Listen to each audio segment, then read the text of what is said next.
And I'm back. Sorry for that. That was a food delivery that was 90 minutes late. I didn't think they were coming. Okay, well, I'm back. Well, I was answering a question, and it was about a mix tends to go weak or start to break in live performance at rehearsals. That's because and if you do that fine. Actually, let me turn on another light here. If your voice is fine, I don't know if that's going to help. If your voice is fine, uh, like practicing scales and stuff like that, and then you go to do rehearsals or to sing live or sing songs, and your voice starts to break apart or not work as well, it's because you're doing something different between your vocalizing and your singing. It's most likely your articulation and how you're singing words. That's what's probably screwing up your coordinations. It also depends on how you rehearse your concerts. Is there a different volume involved in terms of the projection that you're singing at? If you're singing at home at one particular volume or projection sound, and then concerts or rehearsals are much louder and you have to push more, that's going to throw all your coordinations right out the window because you are coordinating your voice in rehearsals at one particular volume projection. So you go to rehearsals or a concert and it's louder and you kind of have to push. That's going to screw up all your coordinations because your brain has trained your body and your voice to sing at one level. So you kind of have to practice at how you want to sing live. So your vocalizing has to be done with the same sort of intent and the same sort of projection that you're going to sing with live. Stamina issue? Well, stamina is twofold, Elliot. Stamina comes from doing it, but that's only in support. Your voice, stamina for the voice itself, for here, comes from relaxation. You cannot be constricting here or making the musculature around the larynx do too much heavy lifting of the sound. If you're doing way too much pushing here or strangulation, or you're trying to, as I say, kind of yank the sound from here out instead of push it out or project it out from the bottom out, then your voice will tire quickly. Now there's also stamina having to do with breath support. If your breath support muscles, if your core musculature down here has not been flexed enough, has not been strong, has not been practiced enough in terms of its isometric compressions, and you haven't built up the strength there, that's also going to weaken, and your voice then is going to suffer because it's not being properly powered. And that's kind of the reason why I don't do these live things to plug products, but my upcoming Breathe program is exactly going to target that. It's actually going to help you strengthen the whole support system. It has nothing to do with this up here. In fact, it'll actually release this. I move too much and lose my breath on stage. Okay, now here's another thing too. Okay, well that can be just, you can solve a lot of that by just running, becoming more aerobically, have more aerobic stamina. That's akin to like boxers who run or jump rope, things like that, or swim. The whole montage thing in the film Rocky, and even in the subsequent ones, it was a combination of, you're watching him train, it's a combination of aerobic exercising and then fight exercising. He's doing both. He's running and doing a whole bunch of basically to get his lung power up, to get his stamina up physically, because singing is a physical thing. It's an athletic thing. Now you don't have to exercise, but I mean now you can't. There's also a stage performance technique called stand and deliver, which means when you need to sing, stop. Stop moving. Stand. Deliver what you need to move. You need to deliver what you need to sing, and then move. You'll see. Watch any live clip of Iron Maiden, and you'll see Bruce Dickinson employ this technique flawlessly. When he's not singing is when he's moving. When he needs to sing, he stops. He's not running and singing at the same time. When he needs to sing, he stops and he stands and he delivers.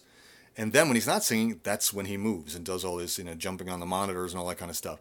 It's a technique called stand and deliver. And so if you're trying to run around a lot, you got to pace yourself, man. It's an athletic event. So if you're not aerobically fit, that's what's going to happen. So you have to combine those two things. You can't just do one and expect the other to happen. You can't just train vocally and expect your aerobic ability to be great. You can't just train aerobic ability and expect your vocals to be great. They have to go hand in hand with each other. Now, you don't have to be excessive. You just have to, know what you do, just on a treadmill or whatever, or just walk for a long time. Let me go back. Just a couple of comments went by. Let me see. Let's see them here. How about the psychology of cracking? I start not to trust myself or move on if this happens live. I think it's totally psychological. Happens around. Yes. If you hesitate, if you have a fear of making a sound, like, oh my God, the psychology of that, the fear of that, you start to hesitate. And fear plus hesitation equals failure. If you fear something and you hesitate, deer in the headlights, boom, hit by the truck. Fight or flight mechanism. You can fear something. Now, fear is completely psychological. Fear does not exist. Danger exists. Fear is a self-construct. It's something you construct in your head. Now, you can be afraid. Hyperventilation. Right. Now, I had it, Troy. I feel your pain, man. I had a hyperventilation problem way back. The idea is you cannot breathe too much when you're singing. If you overbreathe, you're taking in so much air that you cannot possibly breathe out. It takes a lot less air to sing with than most people think. That's why I recommend to all my students when I'm teaching them proper breath support is the sort of trick, I hate to use that word, or the secret of proper breath support is really about the exhale. It's not the inhale. It takes very little air to breathe because you're compressing it. So you're getting a lot out from very little in. So let's say let me see if I can do this without dropping the phone like I did last time. If I take a normal, I'm going to do this and I'm going to actually talk in the middle of this. So I didn't take a breath in the middle of this. So I'm not doing this like I'm taking some giant Superman breath in and sticking the stomach way out and all that. That's complete nonsense. Doesn't take that much air. Early 20th century, 1920s. Basically the greatest tenor of his generation, Enrico Caruso, way back in like the late 19 teens, 1918, 1920, 1925, pre-Depression era. Enrico Caruso, they once asked him, how much air does it take to sing? And he said, a thimbleful. Now, that's a bit of an exaggeration, but what he means is by very little air. Normal inspiration, normal inhalation that your body does is plenty of air because you always have residual air in your lungs. You're never going to sing all of that air out. So there's no need to go and take all this air in. To sing for 2, 3, maybe 4 seconds, you don't need that much air. Now,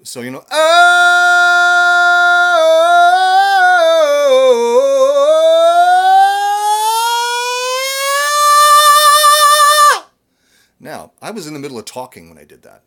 So I didn't take a giant breath before I did all of that. So I did all of that on the air I already had in my lungs.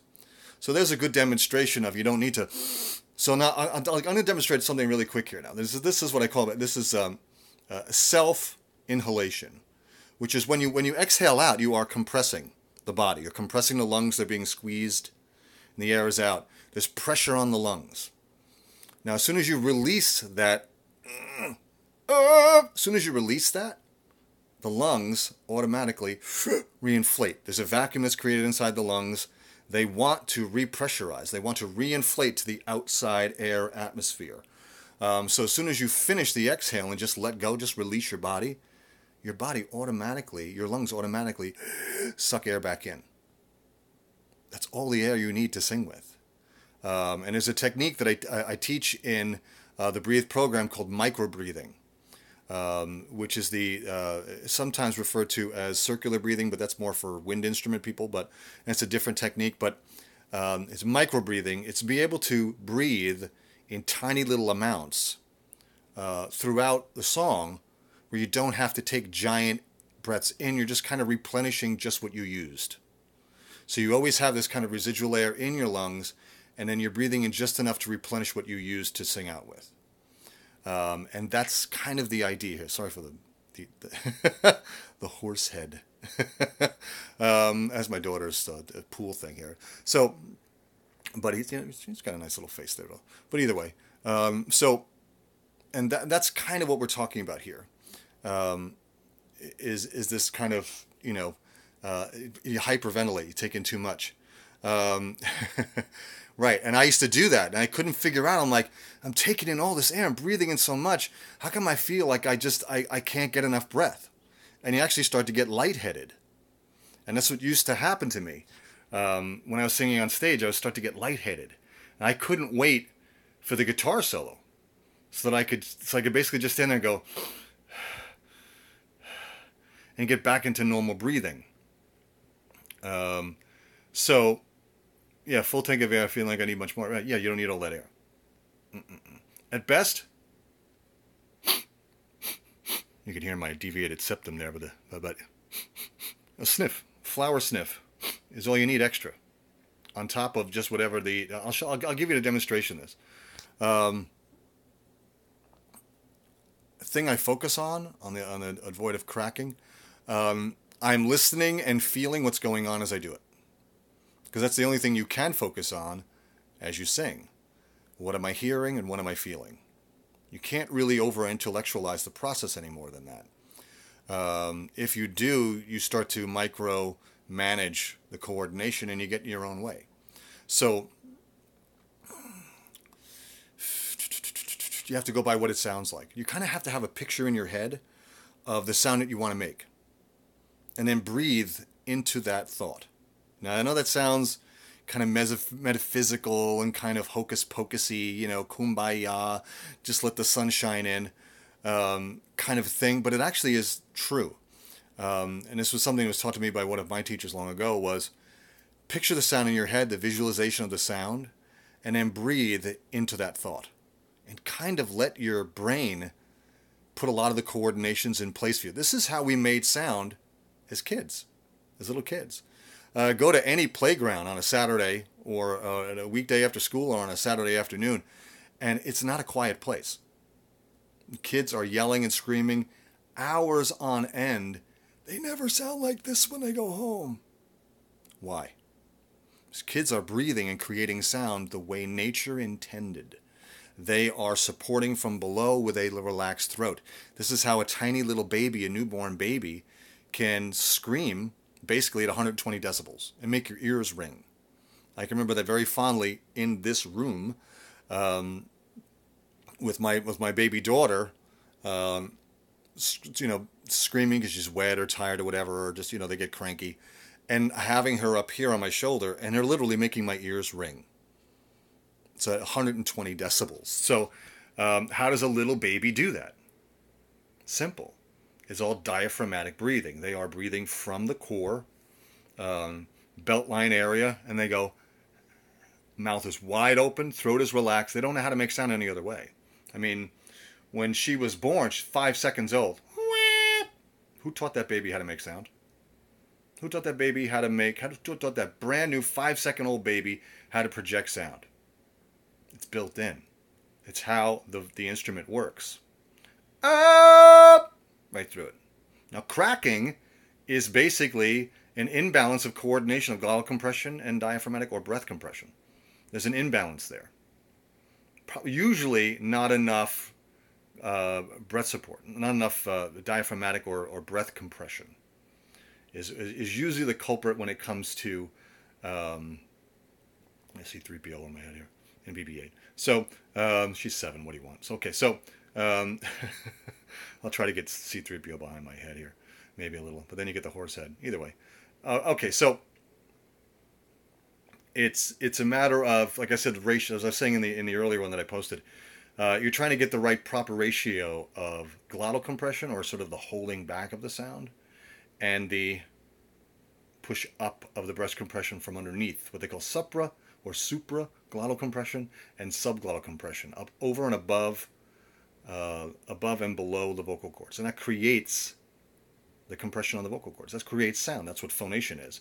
Ah, I'm breathing from underneath, but I'm also getting resistance from the vocal cords because a vacuum is created. The air is going through the vocal cords and it kind of being sucked back in. And that vacuum, or that reversed sucking back in, is what gets the vocal cords to undulate or oscillate. So sometimes referred to as the Bernoulli effect, not quite exactly the same. The Bernoulli effect is more of what makes planes fly, whereas one side of the surface is traveling faster than another side of the surface. So they're drawn towards each other. So, and that's what lifts the plane off the ground. It pulls basically the wings up, which then pulls the body up. It's not quite exactly the same what happens, but it is a similar effect that happens on the vocal cords. As air goes over the vocal cords, they draw them. It draws the two of them together.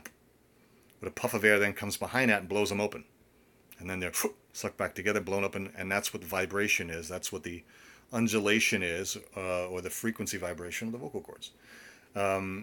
It's, acoustical physics and stuff like that. It gets kind of complicated, but all you need to know is you have to get the right sound, the right combination of those to eliminate cracking. And it's not as hard as people think, but it's not as easy as you would think either. Once my students kind of get it, they go, "Oh, that's it?" And I go, "Yeah, that's it." And they go, "Wow, that's a lot easier than I thought it would be." Yeah, because people think it's such a complicated coordination because of other people, whether you read it in books or here on YouTube or whatever, tend to make it sound like everything is overly complicated with the voice, and it's not. Like I said, kids do this beautifully, and they have absolutely no concept of what they're doing. They only go by, what sound do I want to come out of my mouth? Now, if my daughter was here, I could, maybe I'll do that on another live one. I could tell her, you'll scream, and she'll scream. I'll say, bark like a dog. She'll bark like a dog. Meow like a cat. Go really low. Sing really softly. She'll do it without hesitation, without thought, because all she thinks in her head is, what does that sound like? Breathe. Do that. There's no hesitation. There's no fear. Therefore, there's no failure. Like I said, and that's the magic formula. Fear plus hesitation equals failure.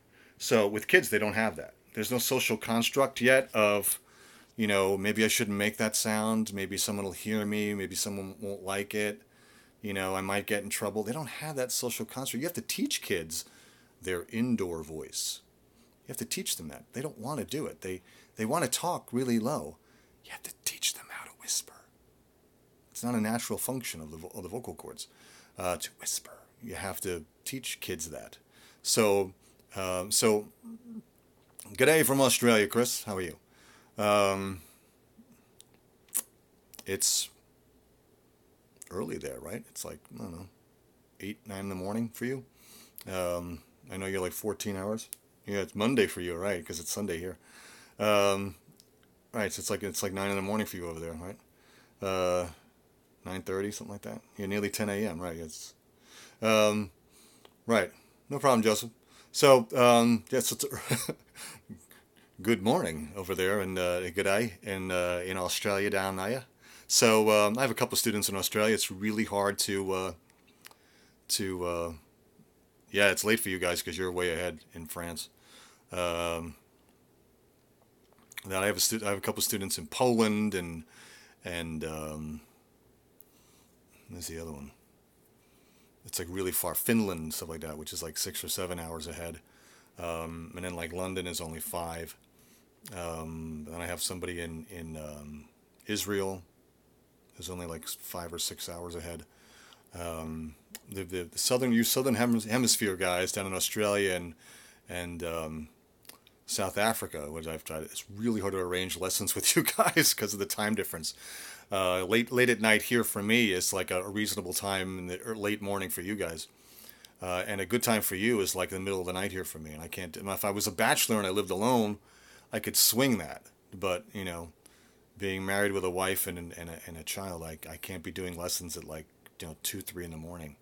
Maybe if I owned my own studio, I could do that. I could leave and go down there. But so sorry about that. So that's why I kind of like to do these kind of live things here. If I kind of have the house to myself around 7 or 8 o'clock at night, I can do a live chat here, and you folks down there in down under in Australia can benefit. So thanks for joining. If you have a question, please write it. It'll pop up underneath there. I don't know if everyone else can see that, but I see them when they pop up. The other thing I want to talk about, I was talking about before, was Vocal Miss, was about the mask. About people saying that, I saw a Michael Trimble video about the only true mask, and he was talking about singing up here on his forehead and all that. And that's old classical dogma. Sound cannot vibrate above here. There is no way for sound to get into the eye socket or into the forehead. It's a sensory illusion. It's a sort of sympathetic vibration. The sound isn't really up here. It's still in your mouth. You just have a sort of sympathetic vibration, maybe a bone conductivity issue. But there's no way for sound to get up. Just look at any anatomy of a skull. There's no way for sound to travel from the back of your mouth up into your eye sockets. There's no passageway there. The back of your mouth here goes into the eustachian tube, into your ears. That's why ear, nose, throat doctor, because it's all connected by a sort of Y-shaped or T-shaped eustachian tube. Sound cannot get up into your forehead. You might have a sensation of this, but you're really just feeling it up here on the upper portion of your palate. So the idea of this mask singing and the mask stuff is really just so more forward placement of the sound. Not all the way back here by your ear. You're kind of more here. There was an author called Lily Lehrman who published a book in the early 1900s who talked about tilting the resonance. More neutral is like right behind the eye here. And if you want a darker sound, you kind of pull the sound back or make it deeper towards the ear, and you get a more darker sound. And if you tilt the sound or the sensation of sound more towards the nose, you get a brighter sound. And I'll demonstrate that. So as the neutral sound here is more of ah. Now if I tilt it back, you'll get ah.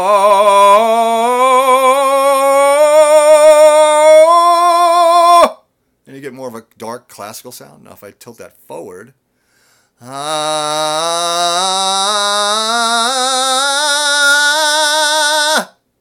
and it's very pharyngeal, very forward, very Axl Rose, welcome to the jungle. You get that kind of very forward sound, not a lot of depth in that sound. And if I bring it more towards back, you get more of a, you get more of a classical, deep, throaty, dark timbre sound. For more contemporary singing, more modern songs, you kind of want to have that in the middle of the yeah, which has depth, but it also has mid-range, and it also has a fair amount, a good sprinkling of edge or brightness to it. So it has projection, so it cuts, because you are battling with, if you're singing in a rock band or anything like that, you're battling both snare drum and guitars, which both sit in the same frequency range as the voice. So you have to you're kind of competing. Luckily, the snare drum is only momentary, pop, pop, pop, so it doesn't really step on the vocal much. But the guitar sits right in the same frequency, right between 700K and about 1.5 or 2K. 700 hertz and like 1.5 or 2 kilohertz kind of sits in that same frequency range. The crack of the snare drum sits right there. So if you're having trouble sometimes being heard at rehearsal, it might be how your guitar player has the tone of his guitar. It might be both of you are fighting for the same frequency space in the room. If he's too loud, or if his sound is too tuned into kind of where your voice sits, you're going to have trouble hearing yourself. So the idea is either to brighten your sound in the PA or tweak his guitar sound so maybe it has a bit more lower mids and bottom end and not so much high end. Kind of maybe darken his sound a little bit to kind of get out of your frequency range, make him a bit more lower mid-rangey and not as bright. And that should open up the sonic space within the room. So that's another good way if you feel like you're pushing. If you feel like you kind of have to yell or push to be able to hear yourself. It also comes down to just how loud the band is in the room or on the stage. Louder is not better. Then who sets the loudness of the room at rehearsals or on a stage? The drummer. If he's playing too loud, everyone else is going to turn up to kind of compete with that volume level. So the most important person in the room in terms of controlling volume at a rehearsal or on stage is the drummer. If he's banging away and bashing, everyone else is going to turn up to compete. So let's see. If we're dealing with mucus on the vocal cords, sometimes when I'm singing in my head voice, let me get that up again so I can see it. With mucus on the vocal cords, sometimes when I'm singing high in my mixture, I can hear a rattling caused by the mucus in my throat. Well, that's down to diet. Now, if you have a sinusitis problem like I do, where you get a lot of drippage from the sinuses, and this kind of always, you'll hear in a lot of my YouTube videos, you'll hear me clear my throat a lot. That has nothing to do with diet. That has to do with my sinus problem. I have a deviated septum on this side over here, which my wife keeps begging me to get fixed because of the snoring. But I am susceptible to sinus infections and all that, constant drippage, and and there's always a little bit of that in there. The way you clear that out, a lot of times, especially if you have like a pasty mouth from mucus like that, green apples. The acidic content of not a red apple, not a yellowish apple, green apple. The acid content of a green apple clears out the mucus in your throat really, really well. Another way to get rid of mucus in the throat is take an 8-inch. Okay.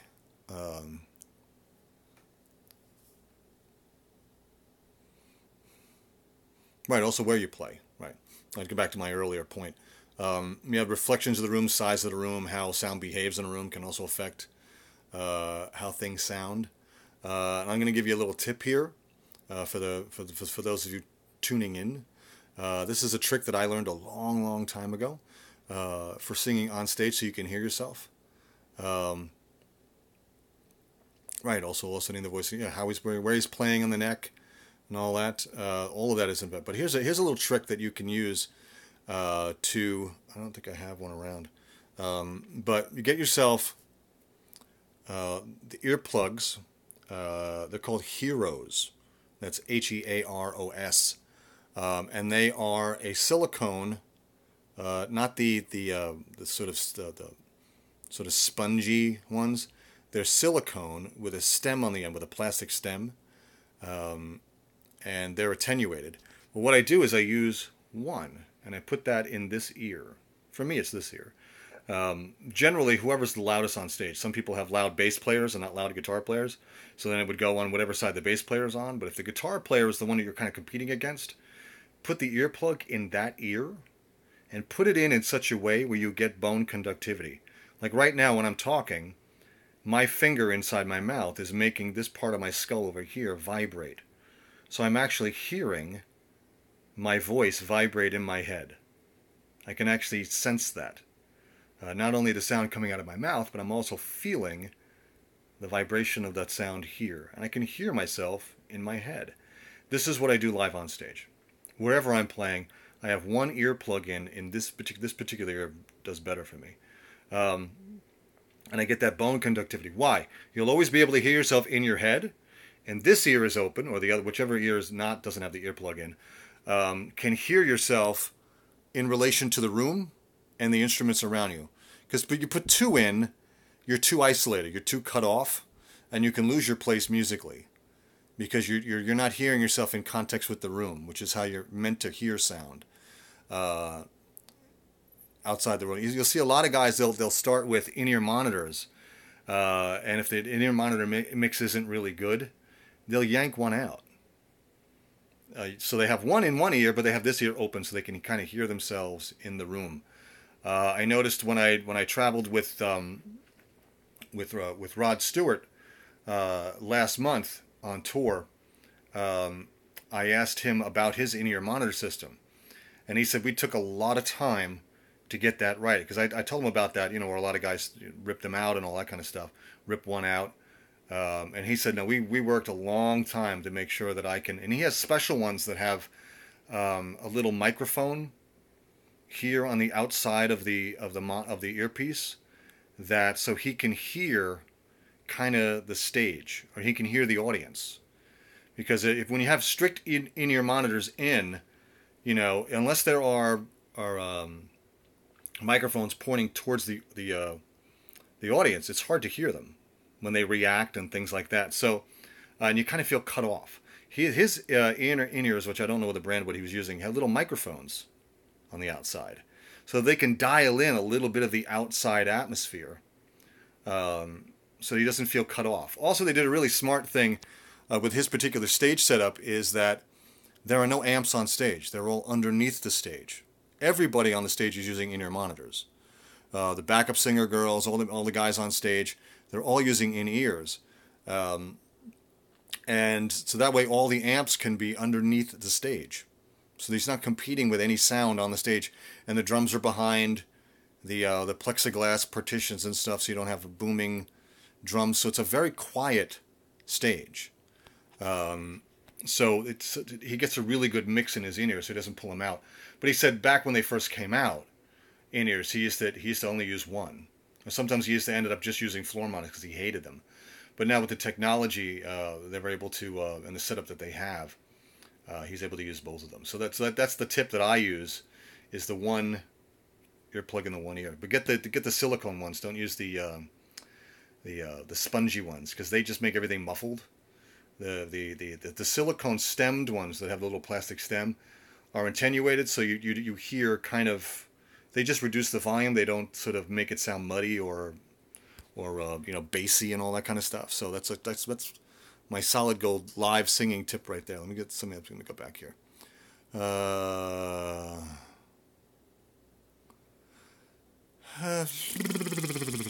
Okay.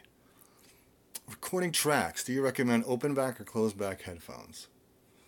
Is it better for a pitch? It all depends on how the setup goes.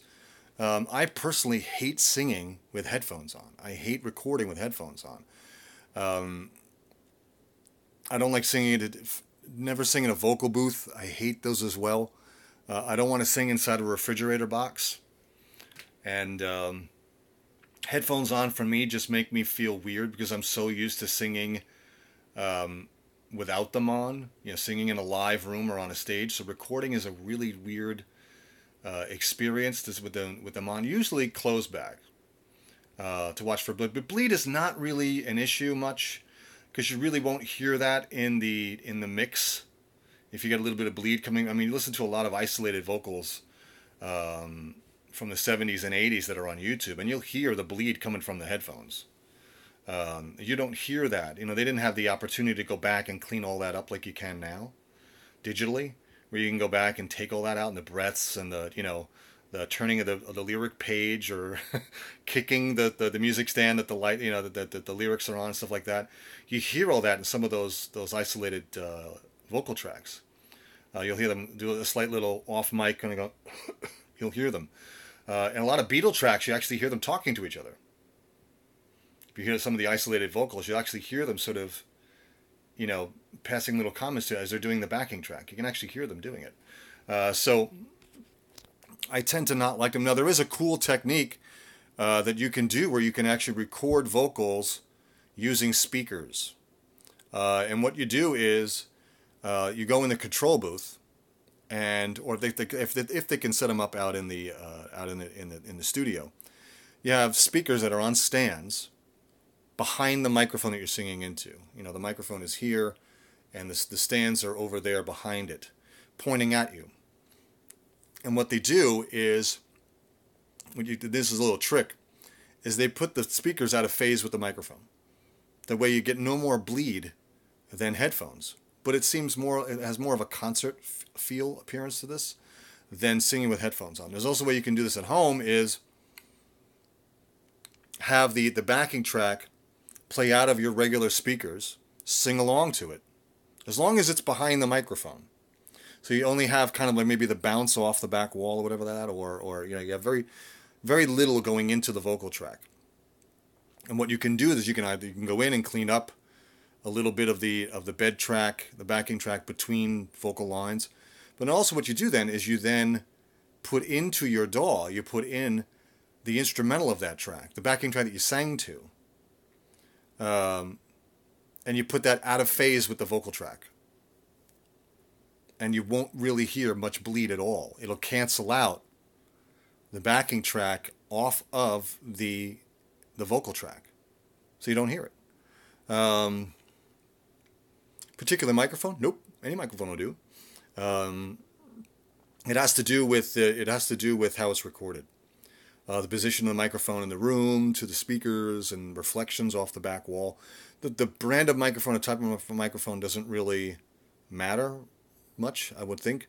The more sensitive the microphone, if you're going into a high-end condenser that has, phantom power and all that, it's going to be a bit more sensitive. You're going to get a bit more bleed.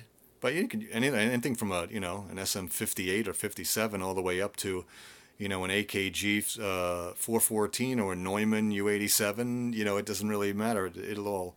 A Beta 58 is good, or a Beta 57. Those are a little bit hotter mic. The 57s are the betas. They have a little bit more, what they call a hotter mic, which has a little bit more output, a little more sensitivity. They're good. They're good. I can show you. What's the one I use here? Let's see. Oh, I think this is the. I don't know if I can show this. There, which is a Rockville, which is not expensive at all. And it's got a great sound. It all depends on how it's set up, how it's going into your system and all that kind of stuff, and how you EQ it and all that. But it's basically its placement in the room, from the speakers to the microphone. Again, the speakers have to be behind the microphone, facing you. Microphone's here, speakers are over there. So you can hear it, but it's not that loud, because now it has to travel around you, back over this way and in. So then if you put the instrumental track into your DAW and sync it up with the vocal track, and put the instrumental track, this particular instrumental track, out of phase with the vocal track, it cancels out the bleed. And that's a little mini trick. There's a guy here on YouTube that demonstrates this technique much better than I just kind of very quickly explained. But that's one way to record vocals without having to use headphones. And I did this several years ago in a professional studio. But we did it out in the big live room, and he actually set up speakers on stands and all that, and we did this whole thing, and it worked beautifully. And it was much better performance-wise, because you feel like you can kind of let go. With headphones on, and it's like right in your ear, you can have a tendency to hold back and not sing as much as you would if you were just like singing live or singing out. And when I did those particular things, even though I was singing into a studio microphone on a boom stand and that whole bit, I actually held a microphone in my hand when I did this. A dummy microphone. It wasn't plugged in. I held a microphone in my hand as if I was singing live. So it gave a lot. The very first Van Halen record with Sammy Hagar, a lot of people don't know this, those vocals were recorded with a handheld SM58. The very first Van Halen record, 5150 I think it is, with Sammy Hagar. Those vocals, most of those vocals are a handheld SM58, because that's how Sammy was used to singing. And they found that those actually sounded best for his voice. I don't know what he does now or what he did in subsequent albums, but I know the first Van Halen record with Sammy Hagar was done with a handheld SM58.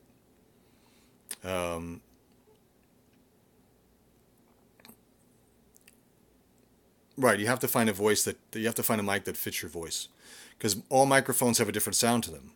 That's why engineers use different microphones for different instruments, even different microphones on a drum kit. They'll use certain mics on toms, certain ones on the bass drum, certain ones on overhead, certain ones on cymbals, certain ones on the snare, because they each have a different sort of tonal characteristic. Some microphones are warmer, some are brighter, some can handle more sound pressure level or more or volume thrown at them than other microphones. They tend more to use dynamic mics with close miking stuff, like guitar cabs and things like that. And for more delicate sounds like cymbals and maybe room mics, they'll use more sensitive condenser mics with phantom power. So, but when you're recording vocals, you have to find the microphone that sounds best for your voice. So it's a lot of trial and error, a lot of buy the microphone, try it out, see how it sounds. If you don't like it, return it. Make sure whoever you buy it from, you got a 30-day money-back guarantee or all that. Don't keep the packaging.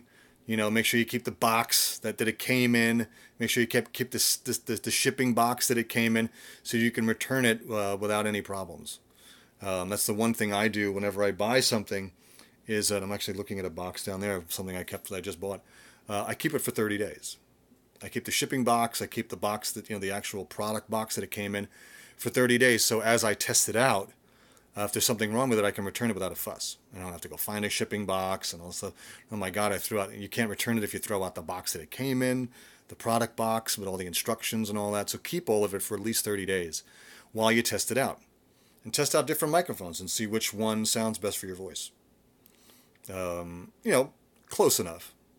Because, you can fix a lot of this sort of in the back end when you EQ and compress. You can make, okay vocals sound tremendous with enough processing on them. So, and that's the thing. Let me get into that too. This is another thing that can affect some singers as they listen to vocals on recordings, and you can be tricked into thinking that they're singing a certain way because of how it sounds. And what came out of their mouth is not what you're hearing come out of the speakers necessarily. There can be a lot of processing that goes on to make that vocal sound tremendously huge when what the person was singing was very, very weak. Two good examples. There was a song in the 80s called, I forget the name of the band that did it, but it was called You Drive Me Crazy. And the song was, You Drive Me Crazy, I don't mean maybe. Now, on the record itself, the guy sounded like he was singing, You drive me crazy, I don't mean maybe with you, right? The guy was really singing like, You drive me crazy. Very, very heady, weak, because they did like either MTV Music Awards or they did like the Grammys, because this thing was up for like a Grammy. Fine Young Cannibals, there you go, very good. Slipped my mind. And they sang this back. Nowadays, a lot of these bands, they just lip sync to a backing track. But back then it was you had to do it live. And the guy did it live, and you heard him sing it live, and it was, Drive me crazy, don't me. It was the weakest voice possible. So the studio trickery was evident. Now there's another one too. The current one, Pharrell Williams, Happy. Because I'm happy, right? Weak as shit voice. Weak voice. But the vocal on the record sounds normal. That's why you've never seen the guy ever sing this song live. Every time he did it on an award show or somewhere, he was miming to the backing track. Because the vocals themselves are weak as shit. Because I'm happy. The guy's really knows sing. He's a producer. Another really good example of how you can trick the ear, trick the listener into thinking that a phenomenal vocal happened when it was like the weakest piece of junk ever. They make Vince Neil and Motley Crue sound phenomenal. And he's got this whiny, really thin, weak voice, which is evident if you see them live. And you can really tell what his voice is really, really like. That happened a lot too with, back in the 80s too, with King Diamond. When he used to sing a lot of really high, heady falsetto stuff. All that, all that. And it made it sound huge. But live vocals, not so huge. But he still did it well, better than most people would sing up that high in the head in a kind of a falsetto sound. He still sounded good, but it was nowhere near what it sounded like on record. So, yeah, Grandma, no presents for Christmas, right? All that. So, oh, Zach, you know exactly what I'm talking about. Grandma, him and I talked about this in his lessons. So, Zach and I talked about this in his lessons. About Grandma, right? All that. So again, can fool you into thinking. So that's why I said when you hear a great vocal, try to find a live version of that and compare.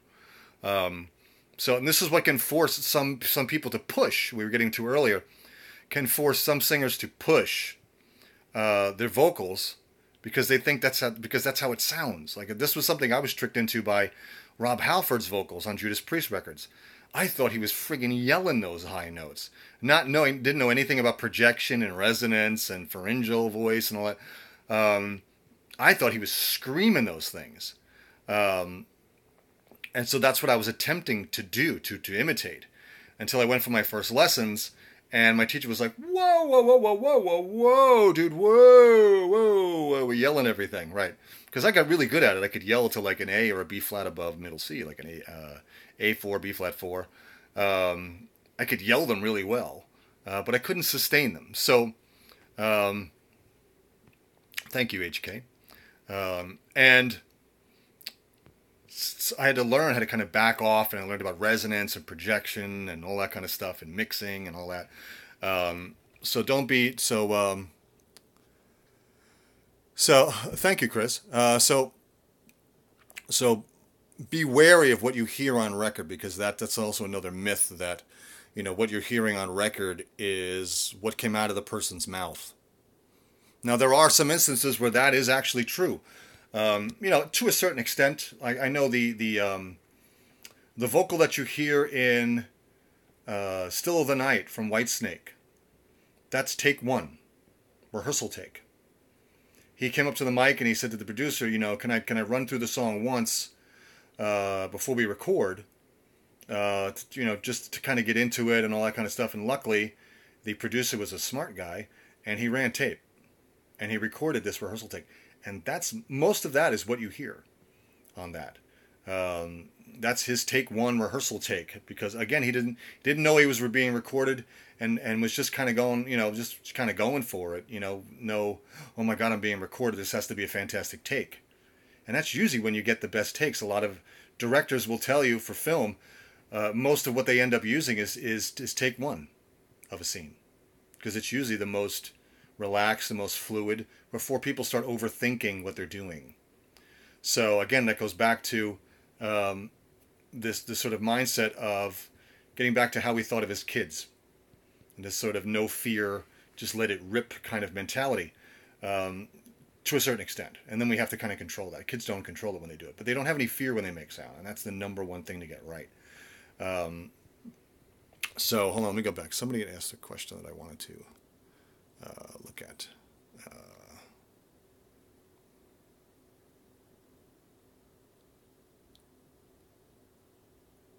Right, Chris. With the speaker trick, you need a hypercardioid, something with a very, very narrow field, and you definitely need the shield. Now this one here is cool. I've got it wrapped around the mic, but this particular one can spread out. It can either be spread out, or you can. It's got hinges on it, so that you can wrap it around the microphone to make a slightly more really, really cut off. Sorry if this is a really bizarre camera angle, but I can turn it so it's really, really close to the mic and all that. I can really sort of isolate it from the room. I do that a lot when I'm doing voiceovers and stuff, because being in New York City, you get you hear sirens and helicopters and stuff going overhead. So a lot of times when I have to do some voiceover work or narration work, I have to really, really isolate. And sometimes I have to go into the bathroom with this thing, and and record in there, so it's even more isolated and all that. So it's all, like I said, it's down to the microphone and all that, and how well you get reflections in your room. Okay, let's see. Let's go down here. I'm just going down. I would like to thank you for in person. Thank you. Wow, you've been following me for almost 5 years. Very nice. Thank you much, Chris. Thanks for your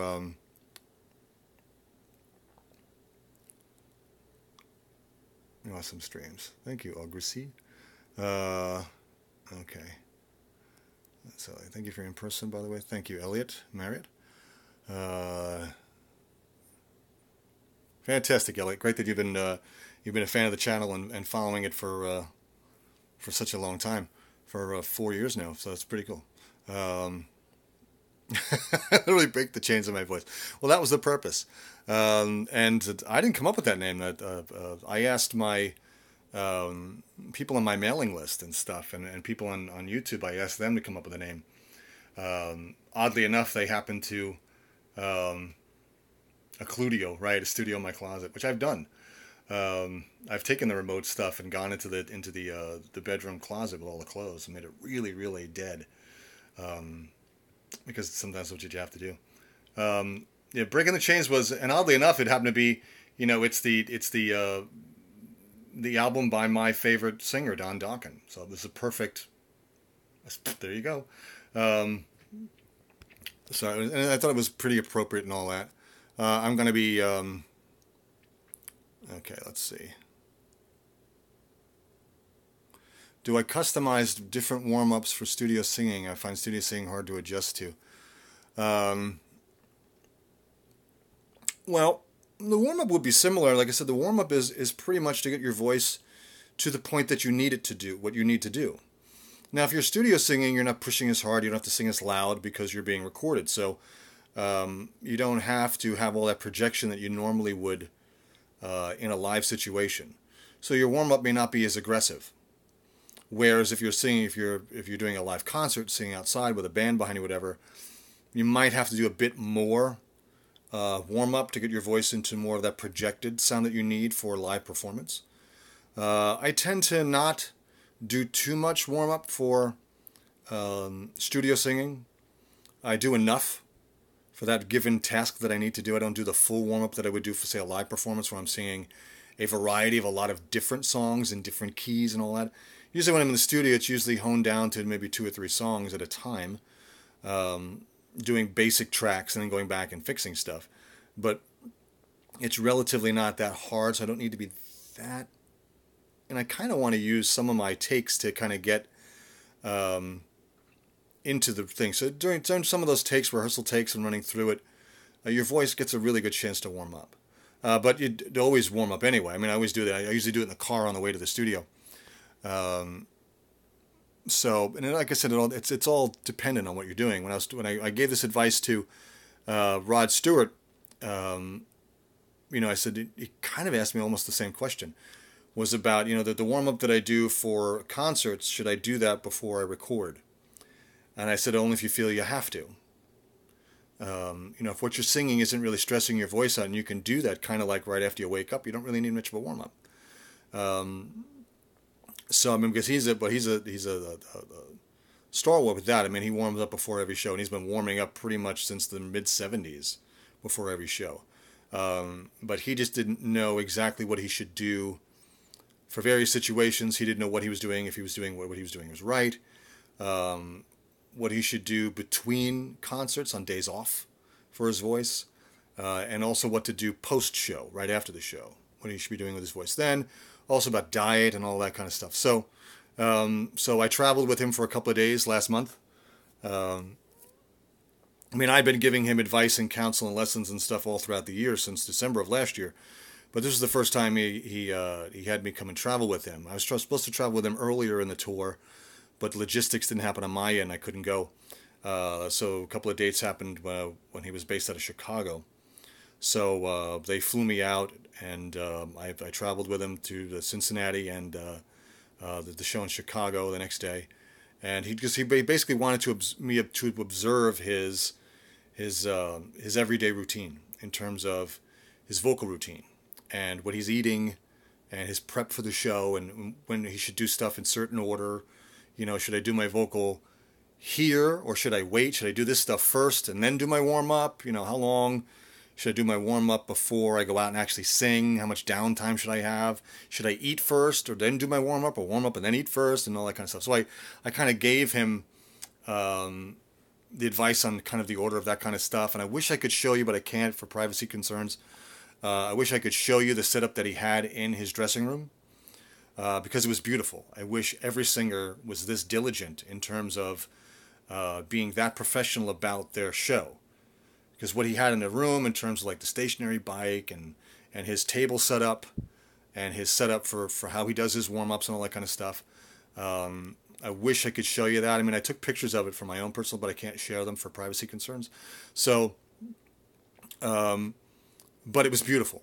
I mean, all the stuff that he had set up, and I damn know well someone like Paul McCartney doesn't have that crap in his dressing room. Rob Halford's not doing that in his dressing room. It was beautiful, everything that was set up to take care of his voice. Because he said to me, he read it or he heard Pavarotti once say that you're a prisoner of your voice when you're on tour. And so you have to constantly be thinking, because that's your instrument. So, and that was why he sought my voice, because what was happening is when he was doing some of these prolonged tours, and then he started the residency out in Las Vegas and having to do 4 or 5 shows in a week, he was finding that he'd have to take 2 days off and not talk at all. Complete shutdown, lockdown of his voice, not to be able to recover to do the 4 or 5 shows of the following week of the residency. And that was really difficult for him, basically just in life, because he has 8 kids altogether from various girlfriends and marriages, but he has 2 young sons. He has a 6-year-old and 11-year-old, and a very attractive, hot young wife, who's in her mid-40s. He's 72, and I think she's 46 or something like that. So, he's got to keep his energy up, and it's hard not to say Daddy can't talk for 2 days when you have a 6-year-old and 11-year-old son who share a lot of your interests, like in soccer and all that kind of stuff.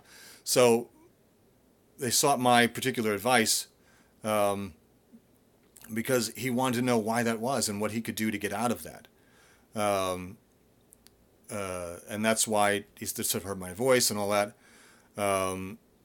So, and what I said to him was, you shouldn't have to do these kind of no talking, because there are some people when they go out on tour. I've taught some other people that are in like sort of road companies of musicals, like the West Side Story and stuff like that. And when they have a day, or Rock of Ages was another one, when they have a day off, they tend to do a shutdown day, no talking that day, to give their voice a rest, because they're doing like multiple days every week. And I said, with the proper training, you shouldn't have to do that. You should be able to do, because you're not singing nonstop the whole time you're on stage. You're an actor in a play. So you're talking and then you're also singing. You're not singing the entire time you're on stage. Other people are talking. Other people are singing. So it's not a consistent 2 hours of singing. Like, say, someone who is the lead singer in a band that goes out and has to sing for an hour straight, and you're singing every song all the way through. An actor in a musical is not doing that. So I said, you shouldn't have to take 2 days off. And I said, let's find out what it is you're doing, what it is you're not doing. Maybe it's the order and how you're doing stuff, how you're taking everything. Because I said, I mean, he's been singing for 50 years, 52 years or so, since about 67. Has no problem with his voice. Had never had to have surgery, no nodules, anything like that. So, as he says, he's been lucky. Or I said, you've just never really abused your voice in any way. He goes, well, I kind of always know my limits, is what he said. Yeah, I know my limits, so he said to me. So, but that was the whole thing. I traveled with him just so I could observe his daily routine, and I gave him some suggestions and some different things that he can do to streamline his process, and what not to eat before the show, what he can eat afterwards, because he thought like I couldn't eat cheese or chocolate or anything like that. I was like, no, after the show you can, just not before. Because that had happened when we were after show, coming back on the private jet back to Chicago. They offered us like little chocolates and stuff like that, and he was like, only my vocal coach says it's okay.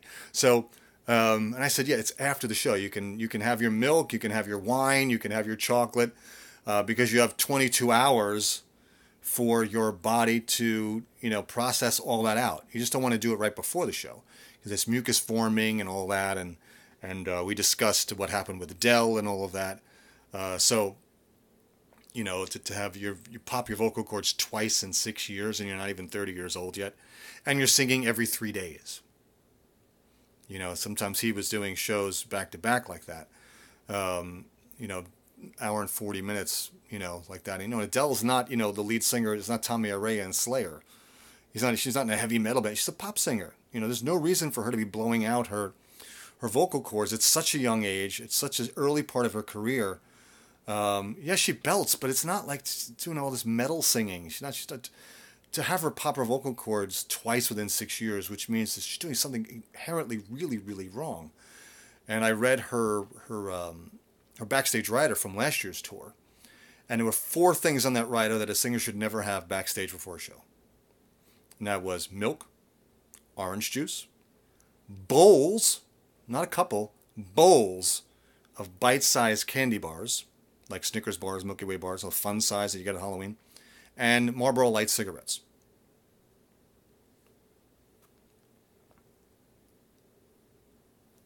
No wonder. That is a recipe for disaster. But when you're young like that, you think you're indestructible, and because I know she's had instruction, I know she's been told the right things to do, and she just basically ignored it. And this is what happened the first time when she destroyed it, and couldn't talk for 6 months. She was unable to speak for 6 months after the surgery. She learned nothing. Went right back into the exact same routine, and it happened again. And that's, Jesus, pardon me, but oh my God, you know, and I can't. At first, I was kind of like, her vocal coach should be fired and all this kind of stuff. It not really made me down to his voice. He might have been giving her all the right advice, and she just chose to ignore it.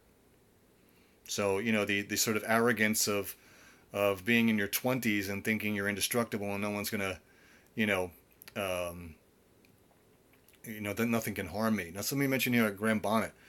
Graham Bonnet again, one of my favorite singers on record. Live, he rarely ever delivers the goods. Because Graham, as great as he sounds on record, sings really high in his chest voice. He belts super high in his chest voice. Fortunately, he has difficulty replicating that live.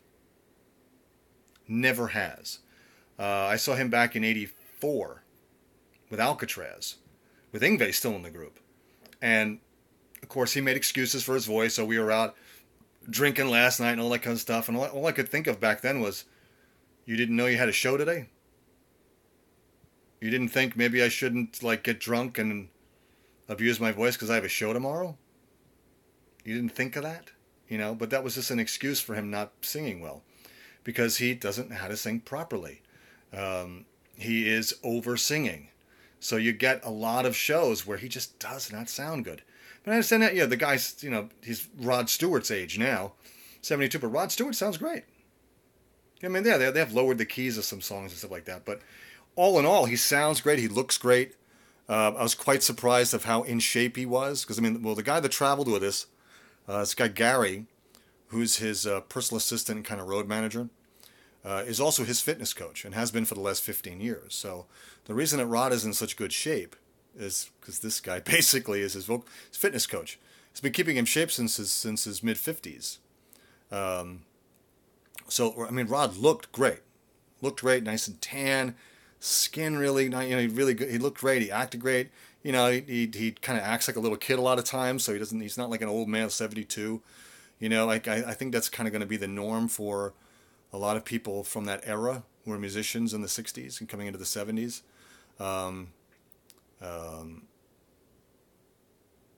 Right. So, they kind of they don't want to grow up. We talked a lot about Paul McCartney and his vocal problems and all that. And I know Paul is a little bit older. He's like 75 now, but I can just tell, and he hasn't been for a long time. He doesn't warm up before a show. He takes the first 3 songs to warm up. So again, you get a lot of very inconsistent sounds. His voice sounds very croaky, it cracks a lot, sounds weak, it kind of, it warbles. You get a lot of that. And that has nothing to do with his age. That has to do with technique. And he really doesn't have any. Because he has this kind of air of, well, I'm Paul McCartney, I'm a friggin' Beatle, But, Rod Stewart's a sir and just as much a legendary singer, and he has absolutely none of that pretentiousness. He's just a regular English bloke who happens to be worth $250 million and flies on private jets everywhere, but has none of that air of pretentiousness about him. He's just a regular guy.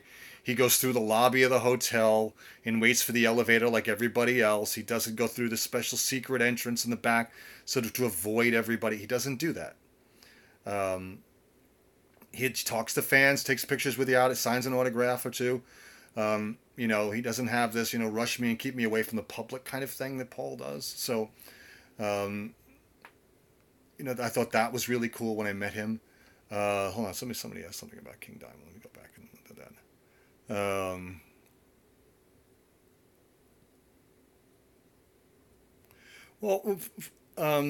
King Diamond is a combination of falsetto and just really light head voice.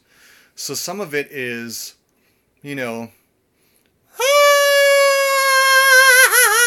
it's a lot of pharyngeal up, sometimes mistakenly called falsetto, but a lot of what he's doing is just very, very light head voice.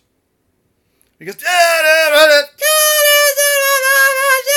like my student Zach there said me for the Grandma, no presents for Christmas, so like that. Because it's weird. Like King Diamond has like no middle ground. It's either really low or super high, and that's just Bee Gees. Staying alive. It's just that it's pharyngeal head voice that he's doing a lot of it. It's deemed falsetto, but it's really head voice, pharyngeal light head voice. Similar, like I said, to the Bee Gees, the Beach Boys would do that as well. Surfer Girl, that kind of thing. Frankie Valli, Big Girls Don't Cry. It's all head voice. Used to be referred to as falsetto, but it's really pharyngeal head voice. So you can do that without damaging your voice because there is closure in pharyngeal head voice. It's there's closure there. It's a solid note. It's just very light and heady. Falsetto is you can hear the it's weak. It has a breathy quality to it. Whereas the sort of King Diamond sound is more take Rob Halford's high notes, Painkiller! This is the painkiller! That kind of thing. That's pharyngeal. Sorry, my daughter's. Let me close this. her messy closet. There. So if I tilt like this, you won't see that. There. So that's it's head voice. That's the way Halford's been doing his high notes forever. No.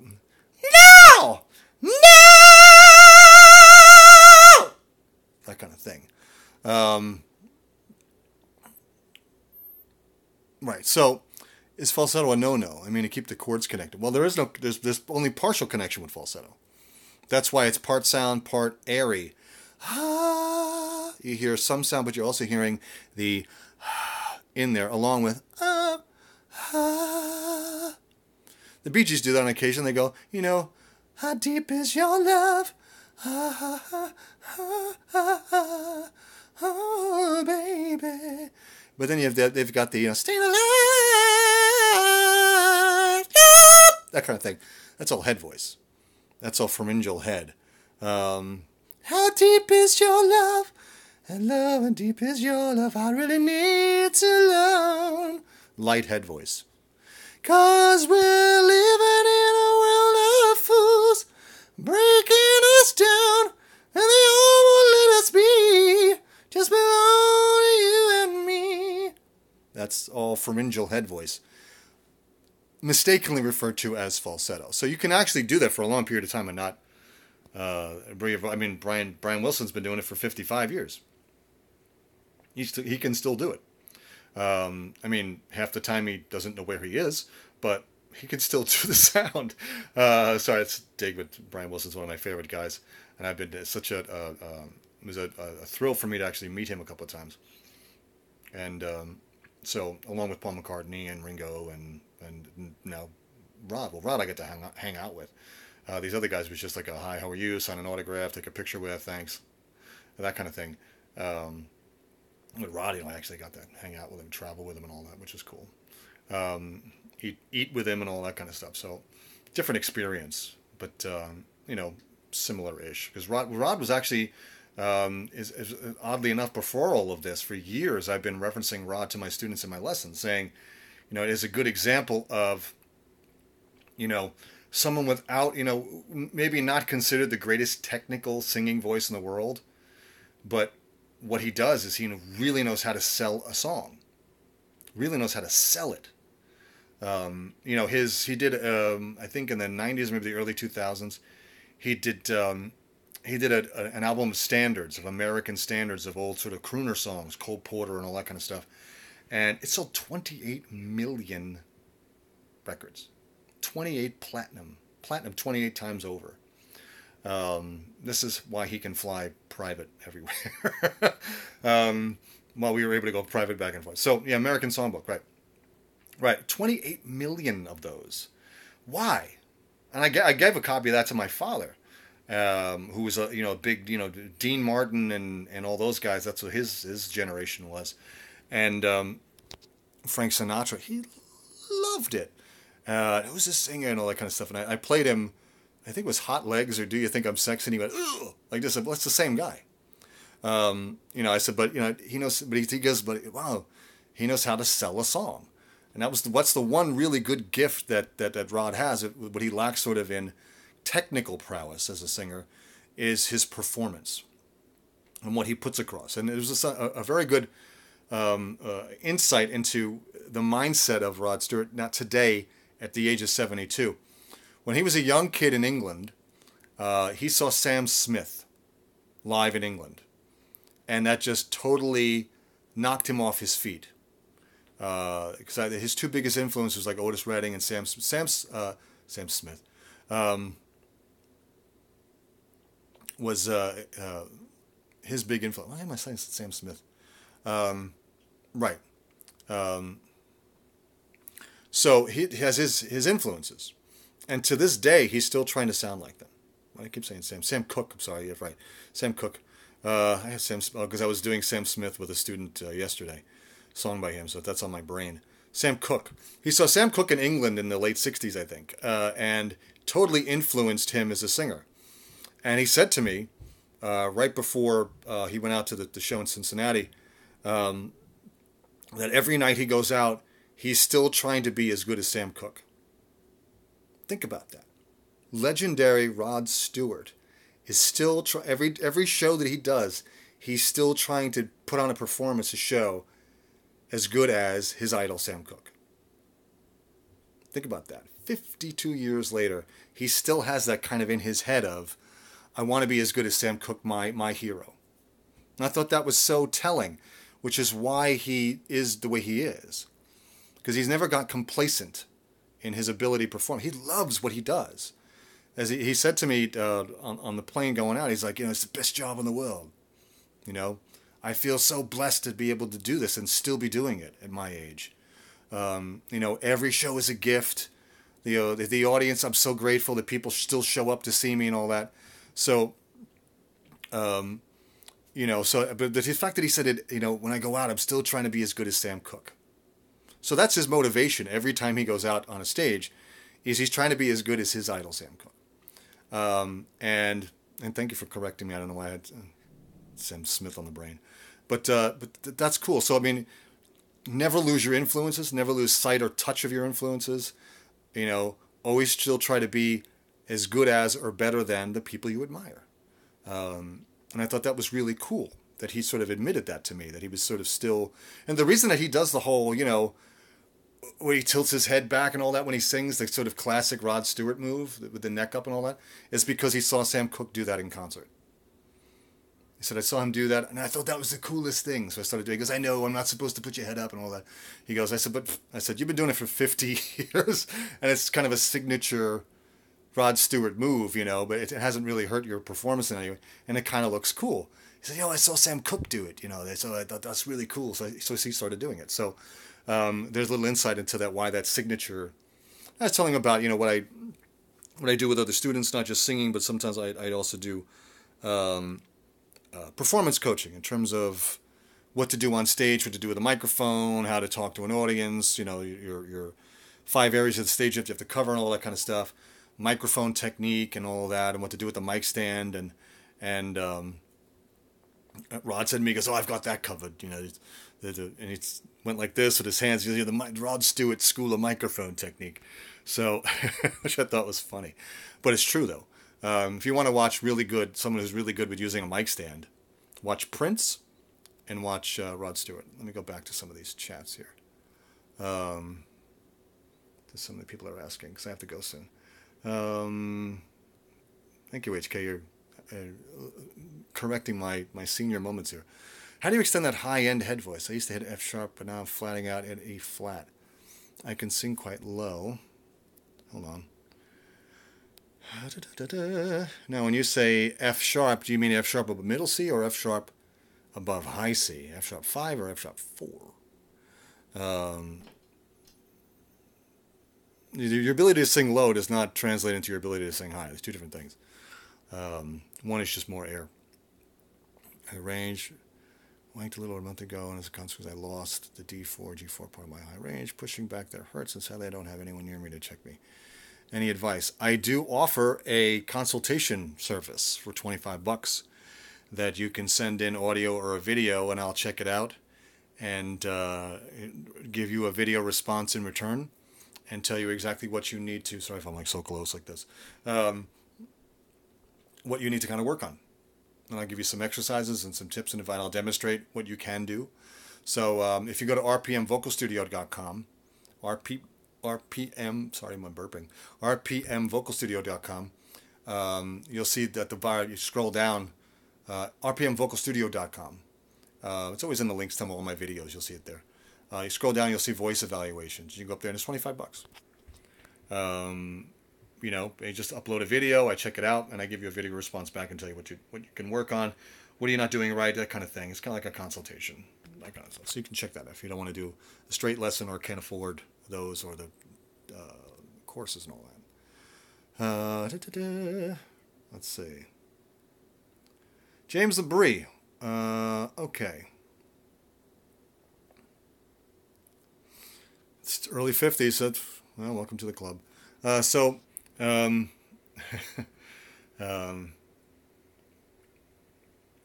James Labrie, another guy who was doing things wrong for a long time and was starting to lose his voice.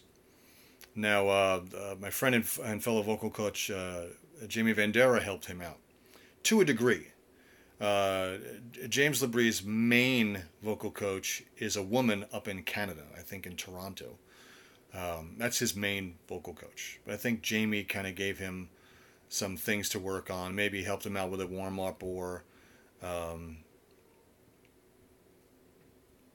Lou Rawls with Sam Cooke, bringing on home, fantastic. Yeah, phenomenal. Lou Rawls, another guy. You'll never find another love like mine. Someone who cares about you the way I do. Well, I'm not trying to... Lou Rawls, great. Bass baritone. Almost in the bass baritone. Almost with pure bass. But that you'll never find. Right. Ballroom Blitz. Okay. The high E. The ballroom blitz, ballroom blitz. Yeah. That's the note I think you're trying to go for. And then the ballroom blitz. I haven't sang this song in a really long time. Everyone down the ballroom blitz, ballroom blitz, ballroom blitz. Right, all that. But that yeah. Right. Well, the way to get up there is start small.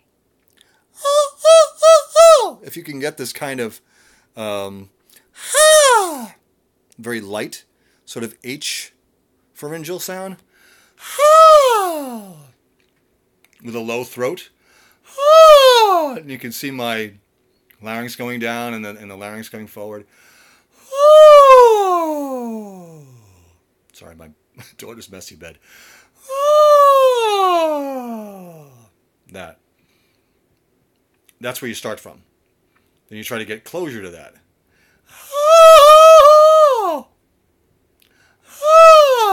You have to get the yawn first.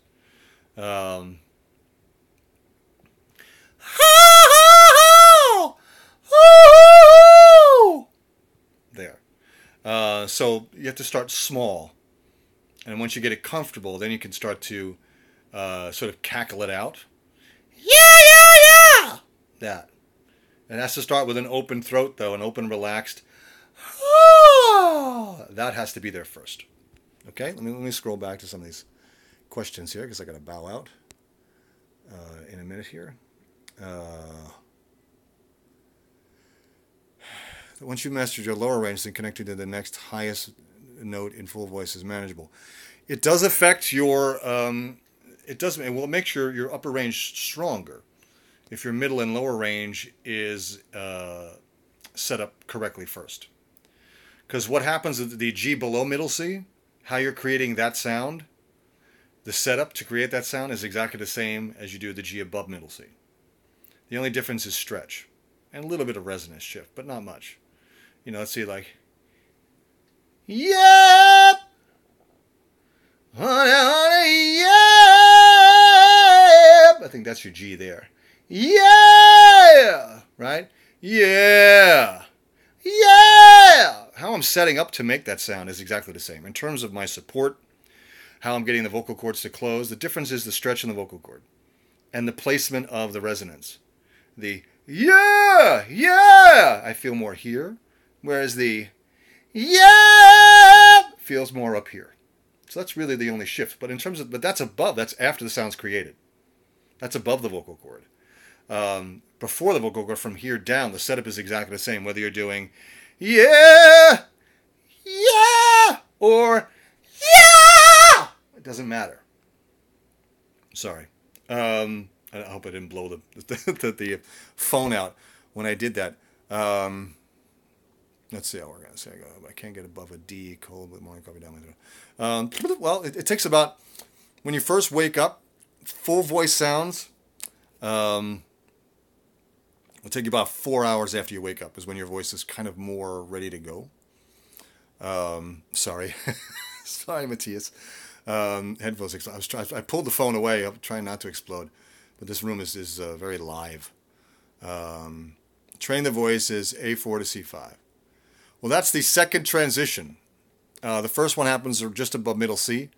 The second sort of change in the vibratory mechanism or the shift in resonance kind of happens between A and C5, A4 and C5. That, let me see.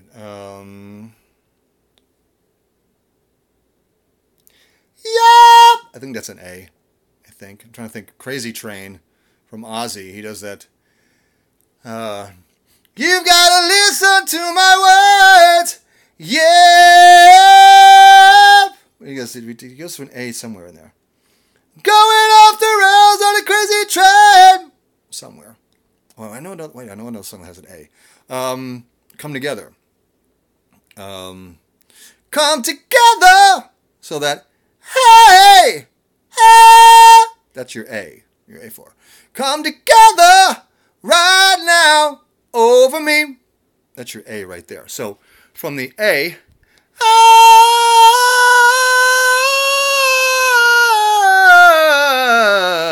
that is a hard area to train, especially in full voice. Yeah. That. I'm trying not to be too close to the phone when I do that. But this is yeah.